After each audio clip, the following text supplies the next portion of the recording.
welcome to BurnCast episode 11. And this BurnCast is going to be a little bit different than the ones we've done before.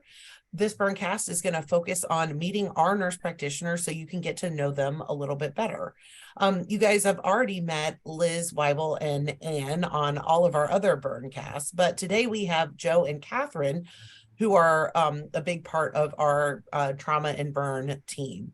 So first, we're just going to go around and I'm going to have everybody introduce themselves and tell me how long you were a nurse before you became a nurse practitioner and how long have you been a nurse practitioner. And we'll start with Liz and then Ann and then Catherine and then Joe. Okay. No specific order, right? Okay. So Liz Weibel, I've certainly had the pleasure of doing BurnCast in the past. I've been an NP for 13 years with the Trauma and Burn Surgery Service, but more recently have served in the role as a PI coordinator for the last 4. Prior to that, I was a nurse for 9 years, and I'm going to move on to my next colleague before you can actually do the math. Okay, I guess I'm next. My name's Ann. I have been a nurse practitioner for 8 years or so. Half of that has been with the trauma and burn team. And before that, I was a pediatric ICU nurse for 6 years. I am Catherine. I have been with the trauma and burn team for almost 12 years as a nurse practitioner. And prior to that, I was also in pediatric intensive care as a nurse, not at Children's, for about 5 years. And my name is Joe. I've been with the trauma burn team for almost 4 years now. Before this role, I was at Georgetown working in pediatric transplant for, I think, 6 years before I got my first job as an NP. Wow. We have a super long-lasting educated group here. So going backwards, so Joe, what made you decide to become an NP? So I really liked working at Georgetown. I think Anne has also worked there, maybe possibly you too, Catherine, a long time ago. And so for those of us that have worked there, it's kind of, you're kind of a little bit isolated, but that makes you learn really quickly. For example, for like lab draws and stuff, like there's no phlebotomy, there's like no resources really. So you're on your own. So it was great learning. But I just wanted to kind of like advance my education and be more helpful in like a provider focused role and just kind of keep growing. If you would have asked me back then, I would have said that I wanted to do emergency nurse practitioner, but doing rotations here, I really fell in love with the trauma burn role. Have you always done peds? Yes, always done peds. I feel like most peds people are like never adults. I only want to work with children. And then adult people is like the opposite. I almost like don't trust you if you do both. I feel like it's very, very different. So yes, always interested in peds. Catherine, what about you? What made you go back to school? It's a big jump. I had always planned on going back to school. I was fortunate and had some role models early on of nurse practitioners and had an understanding of the role, but thought it would be really important to have bedside experience prior. And that was solidified when I was in my PICU role. There were a few nurse practitioners that really stood out to me in the setting of in a hospital, but also nurse practitioners that were working with subspecialties that followed their patients while they were in the ICU, but also had a relationship with them outside of the hospital. There was continuity of care, and that just reinforced to me a role that I would like to have. And I really enjoyed the acuity of an ICU setting and also the acuity that we get to see now, but also that there is continuity and that we see patients and families throughout their, for trauma and burn throughout the course of their illness or injury. Was Children's your first NP job? It was. Wow. And would you ever work with adults? No. Me either. I cannot imagine taking care of adults. Right. But you know, like what we do get to see some adult patients, both as nurses and as nurse practitioners, in that it's very different caring for a newborn baby than it is caring for a 17, 18, 19-year-old No child kidding. / adult. So I think that that's a unique perspective and experience for pediatric providers. And what made you choose trauma and burn? Was it just something that just kind of happened, or were you like, this is the population I want to take I care think of? both. Well, actually, maybe I shouldn't say this.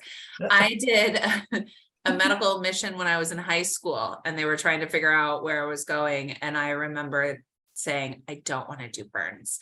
And then when I was in college, I was a nurse extern summers, and again was getting placed at a hospital in New York, and they were talking about open units. And I said, I don't want to be on the burn unit. So I do find that that's interesting, and that's what I've done. And I just had no experience and no understanding. I definitely was drawn to the trauma part of it. And I think it wasn't my first job at Children's. I started in another role, and there was a lot of appeal to me for the trauma burn population, but also the role of the nurse practitioner in the team. And I've always seen and kind of identified nurse practitioners who have worked in like surgical services. Where I was as an ICU nurse, there was a few that were the hospital I came from, that wasn't Georgetown. I was there briefly as well, but they did transplant and neurosurgery, and their nurse practitioners were really strong and had a presence at the bedside, and also with having relationships with the patients and families. And what drew you to trauma and burn? Because I know that we worked together when I was a bedside nurse, when you were an NP in the ICU. And I'm very glad that you moved to trauma, because I love having you on this team. But like, what made you go for the switch, and what drew you to this population? Yeah, I mean, I really did love the ICU. I think I felt kind of like it has been a decade that I had been in the pediatric ICU between my bedside nurse and provider as a nurse practitioner roles. And it felt like it was time for me to do something that was, I mean, I guess maybe a little less intense in terms of the 24/7 shop of being kind of round the clock care. I also felt like the role in the ICU for me and for the role that I had was not as autonomous and robust as I enjoy on the trauma burn team. So what really appealed me to trauma and burn was that a little bit of what Catherine alluded to earlier, and that we cover patients in the ICU on the floor. We're outpatient as well, which I really enjoy burn clinic. I think that's like one of my favorites, although I have a lot of favorite aspects of the job, but I think that's one of my favorite aspects of the job. We're in the emergency department, in the trauma bay for consults and whatnot. So I really appreciate that we kind of see patients not just in their sickest time. And I think for a number of different reasons, that was kind of the right fit for me to switch for the intensity in my life and my career, for the ability to see more in all of those different settings, and I think it is also more sustainable, and I have more of an impact in this role. And Liz, so your background as a nurse, you were in the emergency department. And then, actually started off in adults. I worked on an adult ortho trauma floor. You did adults. Yeah, I know. I'm the adult person here. And then worked in a combined ER, Mass General, that saw both adult and pediatric patients. But my motto was kind of always like taking the next step of what scared me, if you will. So I thought when I was working on an adult floor, emergencies scared me. So worked in the ER, and then decided that pediatric emergencies scared me, which is what drew me to the ED at Children's. And then finally, obviously, with that, the pediatric and burn population is just something that I, just fell in love with. So there we are. So a free for all. Feel free, anybody can answer for like the rest of these, I guess. So our nurses, we're a teaching hospital, and our nurses interact with residents, with fellows, with attendings from multiple different disciplines, and they work with nurse practitioners. What should a bedside nurse know that's different about interacting with one of you guys versus like a resident or a fellow? I think everybody understands like interacting with attendings is always very different, but like, what's the difference? I think that I nurse practitioners are on like team nurse. I think we're cheerleaders for nursing. I think because most nurse practitioners have some sort of clinical experience as a bedside nurse or as a nurse that we truly can relate to and understand. I think that there's also just some differences in the care, the kind of overall care of a patient that we have when we look at taking care of a patient. And I'm not dissing other providers or whatnot, but I think that nurse practitioners kind of take a bit more of a holistic approach. Yeah, I would agree with that, Anne. And you know, all of our whole team, our background is bedside nursing. That's where we all like came from. So we truly understand when we place these orders, like what it takes to kind of execute them. And we will try to help in any way we can. Not that, you know, the residents and other staff members won't, but we really get it. Like we did it for years before being NPs. And I feel like it's important for everyone to know that we still truly feel like we are in nursing, like not that it's kind of separate. I feel like that's a misconception. Yeah, I think that yeah, there's absolutely like no dissing for any other discipline, but I feel that like sometimes our bedside staff like doesn't, everybody kind of sees the blue and everybody wearing blue is like all together, but I feel like if I am working with one of you guys, I'm like, oh, thank God they get it. Like they know where I'm coming from because they did it. And sometimes I think that our bedside staff forget that of like, hey, like these are, I look to you guys as our allies of like, hey, if I don't understand something, I know I can call Catherine and be like, dude, I don't understand this. And I'm not going to get somebody who looks at me like, why don't you know that? I'm going to get somebody who's like, hey, let me help you like understand that. And I appreciate that about our team.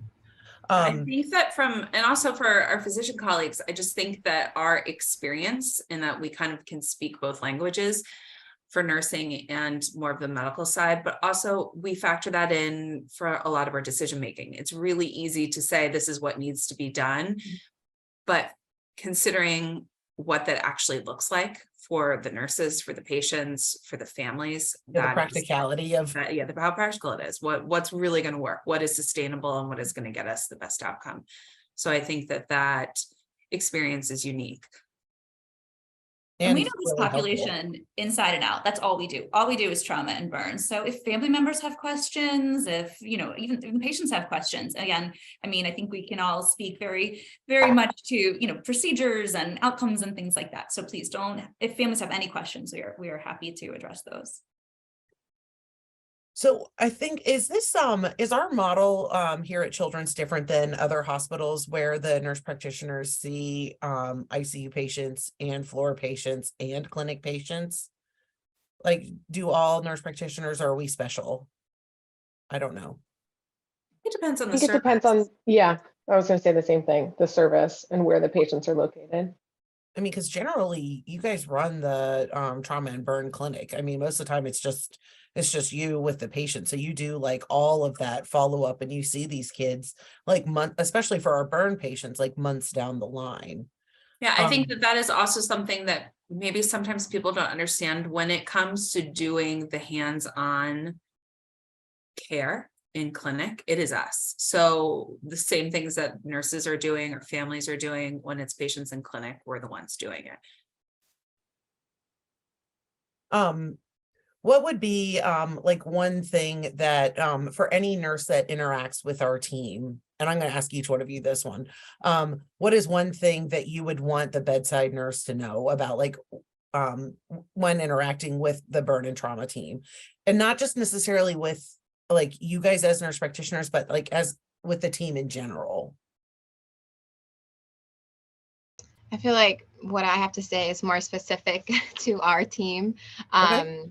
As the nurse practitioners, kind of speaking to what Catherine just said, the fact that we kind of have to wear a lot of hats, right? So the inpatient provider has the patients on the floor that the 5 East nurses see, but then also we take the trauma burn kids that might be in the PICU, or we might be seeing burn consults in the ED. We might be helping the burn clinic provider because burn clinic is especially heavy that day. So we're kind of like doing more than one thing, multitasking. And I feel like a lot of the newer 5 East nurses come and they like shadow us in burn clinic and have a good sense of that role, but there's a lot of overlap. And so kind of to just understand our role a little bit more, and that it's a lot more than what they may see in any given day. And we didn't even talk about you guys responding to traumas. Like that's another Right. thing. Oh, yeah. That can take a long time. Mm-hmm. I would say we're saying what you want nurses to know about the trauma and burn team, right? Yeah, like what's one thing, Yeah. like if you could have instill in every bedside nurse of like about interactions with the trauma burn team. I would say that as much as I'd love to be there, I am not there 24/7 with the patients. So I am not the person who is seeing them. So I truly value a nurse's experience and the fact that they're in with the patient more often than I am, just because of the nature of the job of what Joe was speaking of. And that if you're concerned about something, I want to know about it. Or if you want to talk, or you're worried about something, or you want to ask questions, like I think our team, especially when it comes to trauma and burn patients, if you have questions about the injuries or who's managing kind of the polytraumas or what to do with a burn dressing, or if you think something's sticking up and you want help with a bandage change, like there's so many things that I'm happy to discuss. And, the door in theory is always open unless we step out of the office and the door's not open, but like come reach out to us. And if you're having trouble with members of our team, reach out to other members of the team. But I want bedside nursing to feel like we're all working together, and that you can come to us if you're having questions about our patients, because really at the end of the day, we're all working together to get these kids better and out of the hospital. And Anne, can you tell us where the nurse practitioner office is? It is on Because if you're not on 5 East, you don't know. Mm-hmm. Yeah, it's on surgical care on 5 East, in the hallway in between basically like 503 and 513. And there's a sign on our door. And then you can search for us in the Zebra phone. We carry the trauma burn role, and you can always reach out to the surgical residents if you're having a hard time getting in contact with us, because they're also on our team. So does that answer your question? Yeah, definitely. Because I was like, Perfect. I didn't know where your office was until I started working for trauma. I was like, there's an office? They're all together. I was going to say that it may be a little bit more obvious for the nurses on 5 East, but just as for nurses everywhere to remember that one of the unique things about our team is that we have residents that are not children's residents. They are adult rotating residents from a number of hospitals, and that we collectively, our team, the hospital, the patients, we really depend on the nurses for being the nurses are the ones that have more experience institutionally as well as working with kids. And so I think it's really easy. And I think back to myself as a nurse, just to assume that, if you have MD next to your name, if you're a resident, you know all the things, and they know things that we don't know, but there's also so much knowledge that the nurses have, with understanding kids, understanding the system, understanding our patients, that the residents just cannot get by rotating through for a month. And so to continue to advocate for patients, and a lot of times if we're asking nurses to do things like, for example, like with some of the wound care, it may feel overwhelming, but they're the ones that have more experience often than some of the residents.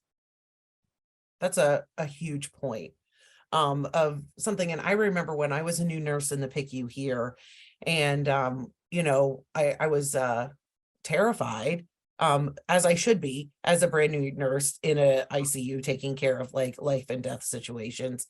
And I remember working with residents who were first year residents, thinking they would know all the answers, but they didn't even really know like developmental milestones the way that we were taught in our own orientation.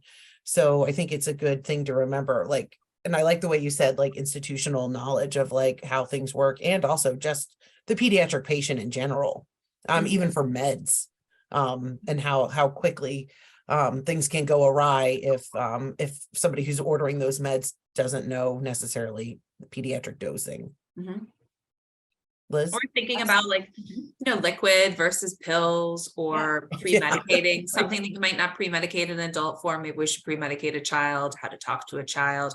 Also some red flags that are unique to kids in terms of a child that may be decompensating that an adult provider may not recognize quite as quickly, or easily. Yeah, like a baby doc, not a doctor for babies, but a Mhm. baby doc might be extremely happy if there's a quiet child, while like that's a sign of like bad news bears if you have a quiet child. Yeah. Interacting with parents, getting child life involved, like doing a bandage change, just the technique of putting a bandage on somebody is very different when they're a child and don't understand. There's so many expertise that are provided by our pediatric nurses, and it's very invaluable. So, good point. And I'm just going to make a plug not only for our NP team, but our overall trauma nursing team, myself and Cindy and Jen Fritzine. There are patients that may no longer be on the trauma service. Maybe they once were, they've transferred to another service, but want to make that plug. If there are resources you need, if there are questions you have, please reach out. Cindy has done a tremendous job of compiling online resources and just has, so many rich references that we are happy to share with you. Again, even if it's not a trauma patient, or maybe it's a patient who's had a recent graft or something like that, we are happy to share some information with you. Yeah.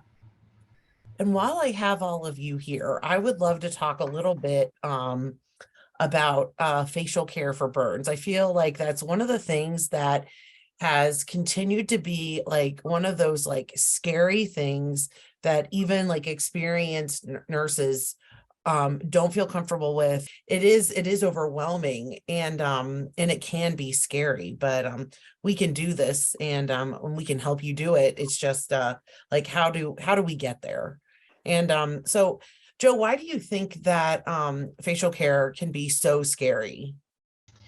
I think faces especially, that's kind of like the most traumatizing for not only patients, but also providers. That's not something you can just like, if it's on the arm, you just cover it up with a bandage. It's kind of always there. And all of us worry about kind of the long-term like cosmetic effects of having a burn to the face in terms of scarring and et cetera.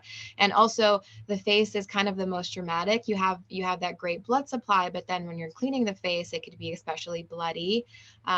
There's a lot of swelling. A lot of times their eyes can swell shut, and it's just kind of a lot going on. Some of these bigger burns have NG tubes, and it's hard to secure on the face, and it just it can get to be kind of a slippery mess with all the swelling and all of that like normal burn discharge. So that's kind of why I think faces are especially difficult in the burn population. Anybody else have any other thoughts of like why it can be like it can seem like this insurmountable injury and like kind of scary for everyone involved? Well, I think what you said was scary. It's scary for the patient as well to have anyone come at you, like at your face. And typically a lot of these patients are taught, like a lot of our patients with facial burns are toddlers. They're scared anyway. Someone's coming at them. It doesn't feel good. Even after we have patients that are healed, like the idea of someone like rubbing stuff on your face and your neck, I feel like in a environment where you don't have any control, that's scary, that's overwhelming. So you also are dealing with the face, you're in the face of a very often screaming, overwhelmed, scared child that is moving and not staying still and trying to be as quick and efficient as possible.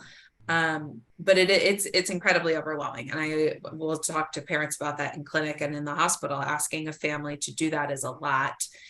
And one of the things that we can do is help model for them how to do it.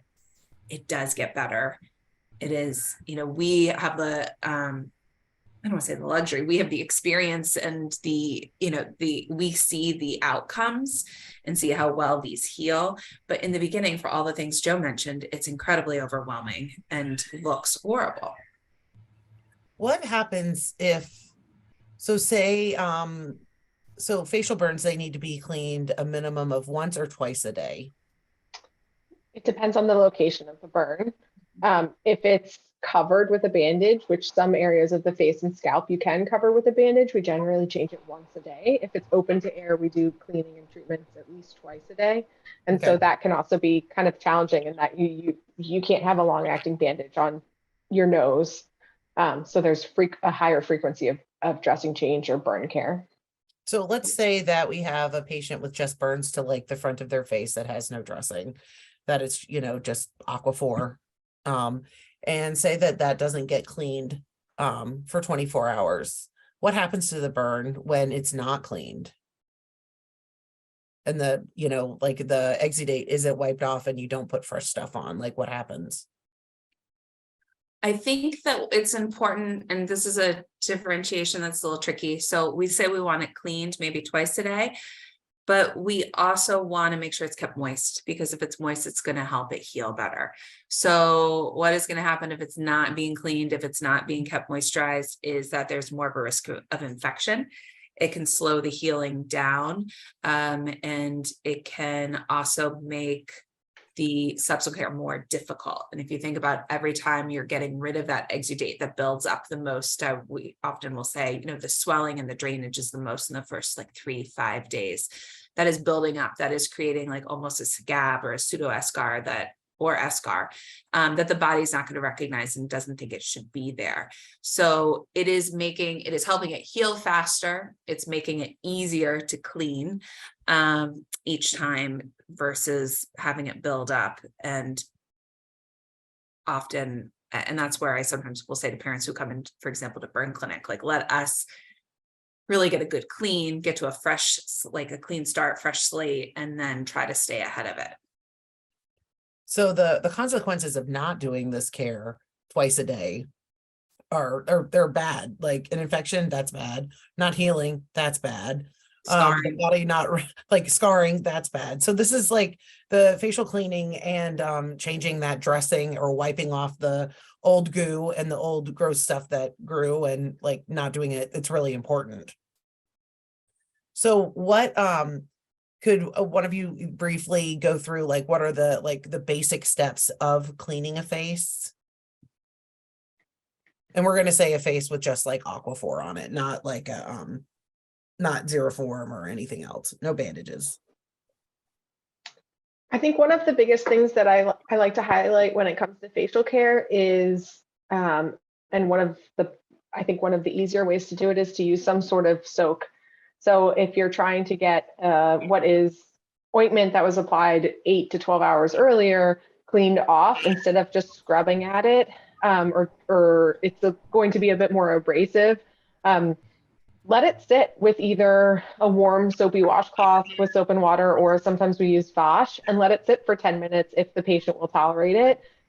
You can use screen time, you can let them sit with their parents holding them. I mean, I think there's a number of different ways to try and let something sit there, because that will do some of the work for you and some of the heavy lifting. And then from there, you do the best job you can to try and get it as clean, removing all of the old ointment and any drainage or debris that has come out of the burn itself.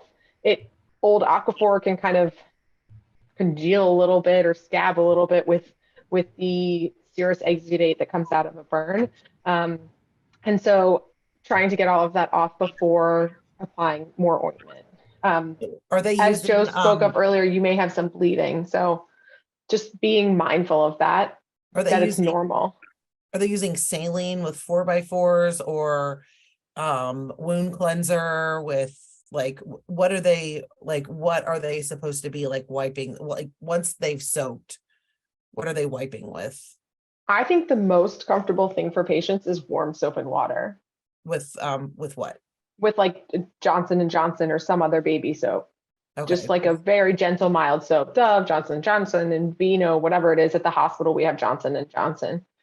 You can use Vash also, but I think they really seem to tolerate something warm better. I mean, if you can imagine coming at your face with a wound cleanser versus a warm soap and water. That's my personal kind of opinion. Not that I've ever had a facial burn before, but. So a lot of the time sinks aren't really near the beds. So is that when you would like get a tub of like warm soapy water Oh, and like use sinks. it? Yeah, sinks. So I'm just thinking like practicality for our bedside nurses that don't have sinks necessarily like right next to them. So should they like make a tub of like the warm soapy water? And can they dip more than once in the tub to clean the face? Yeah. Okay. Yeah. I mean, you would at home, we offer and recommend getting patients in the bath or shower if Right. they will tolerate it. So you can act like you're giving them a bath. Yeah.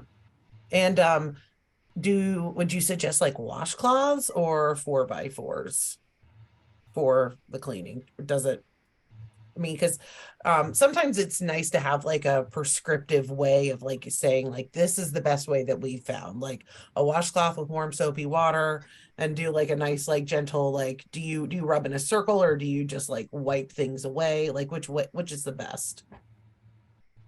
That's a really good question. I think it depends on the burn. I mean, I think I sometimes use washcloths and sometimes use 4x4s and sometimes I go in circles and sometimes I give it a good, I hate to answer it that way. I don't know if Joe and Catherine have a different opinion, but I feel like it's a little bit of an art, not a science. And you kind of have to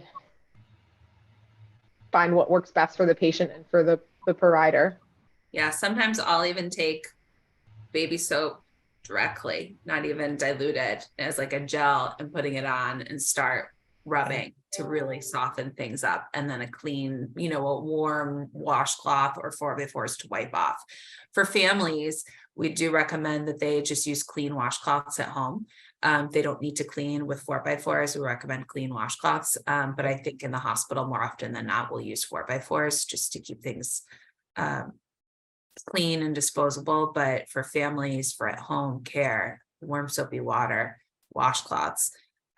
If in terms of like little tricks, and I prefer a 4x4 over the cover sponges, because I think the 4x4s are rougher, and which sounds cruel, but more effective of actually cleaning stuff off, especially if we're going to do something like a Vash soak, which Anne mentioned. And we'll do that often with faces, especially in the first 2 days that are very exudative for patients in the hospital.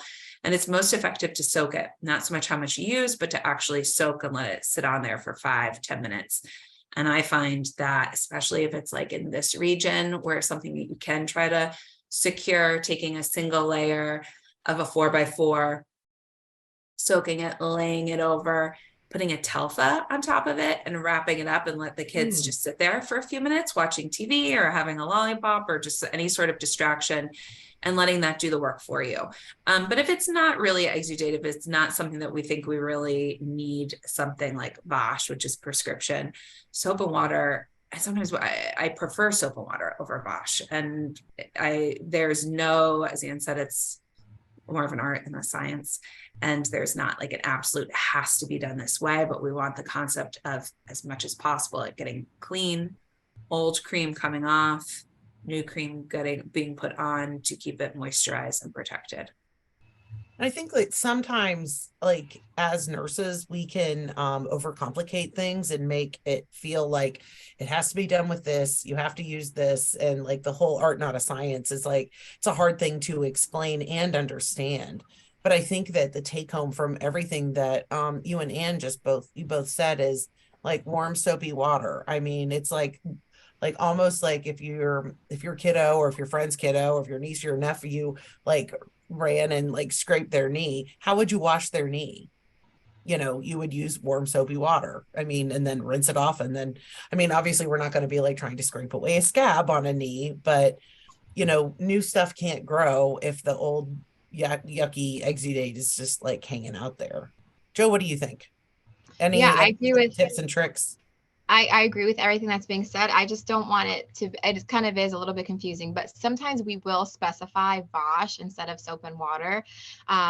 Even though with soap and water, you can make it nice and like warm and more comfortable, because a lot of our patients that are admitted do like spike a fever, have viral illnesses. We're concerned about kind of infection and things like that. And we just want to be a little bit more aggressive. And so sometimes we will specify Vash, and we will recommend that for different burns, especially faces.